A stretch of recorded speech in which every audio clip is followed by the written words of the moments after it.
Hello friends, once again welcome back. तो आज के इस वीडियो में हम जानेंगे एड्स किसे कहते हैं और इससे कैसे बचा जा सकता है। ठीक है, देखो ये एक लाइलाज बीमारी है और इससे बचना ही बेहतर है क्योंकि इसका कोई इलाज नहीं है। थेरेपी वगैरह बहुत सारी आई हैं, बहुत सारी दवाएं भी आई हैं, लेकिन कंप्लीट ट्रीटमेंट इसका अभी अवेलेबल नहीं है। तो इससे बचना हमारा मेन मकसद है। तो हम कैसे बचेंगे, क्या इसके कारण होते हैं फैलने के, कैसे बचा जा सकता है और ये रोग हमारे शरीर में कैसे फैलता है, इन सारी चीज़ों को इस वीडियो में हम डिस्कस करेंगे। ठीक है, तो चलो स्टार्ट कर लेते हैं। हमारे शरीर में एड्स ब्लड के कनेक्शन से फैलता है। कैसे फैलता है? किसी भी तरह से, चाहे वो कोई भी तरीका हो सकता है, किसी भी तरीके से ब्लड का आपस में कनेक्शन, ब्लड का ब्लड से कनेक्शन, डीएनए का डीएनए से कनेक्शन, यही कॉज होता है, मेन कॉज होता है इसका फैलने का। और क्योंकि ये एक एसटीडी रोग है, यानी कि सेक्सुअली ट्रांसमिटेड डिसीज, तो ये भी एक मेन कॉज है इसका फैलने का। तो इन सब चीज़ों से हमें बचना चाहिए।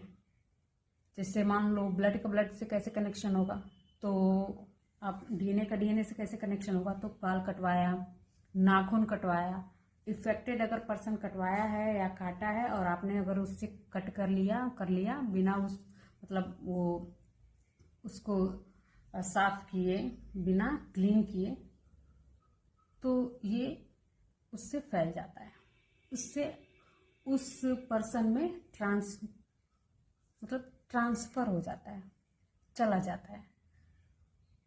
उस एड्स के जो वायरसेस होते हैं, जैसे HIV होता है, वो उसके बॉडी में एंटर कर जाता है और बॉडी में एंटर करने के बाद हमारे बॉडी में हमारे इम्यून सिस्टम का एक पार्ट है टी सेल, इसको याद रखना। तो ये हमारे बॉडी में BSF का काम करता है। BSF का काम क्या होता है? तो बॉर्डर पे सिक्योरिटी का काम करता है, रक्षा प्रणाली है ना। उसी तरह ये भी इम्यून सिस्टम में हमारे बॉडी को प्रोटेक्ट करने का काम करता है, हमारे शरीर को प्रोटेक्ट करने का काम करता है। इसको भी मैं अलग से बताऊंगी आपको कि इम्यून सिस्टम क्या होता है, इसको जान लेते हैं। तो वो क्या करता है, टी सेल को पूरी तरह से खा जाता है और जब हमारे शरीर से टी सेल खत्म हो जाता है तो उसी कंडीशन को हम एड्स बोलते हैं, जो कि एक लाइलाज बीमारी है। इसका अभी तक कोई ट्रीटमेंट अवेलेबल नहीं है, तो इससे जितना हो सके उतना बचना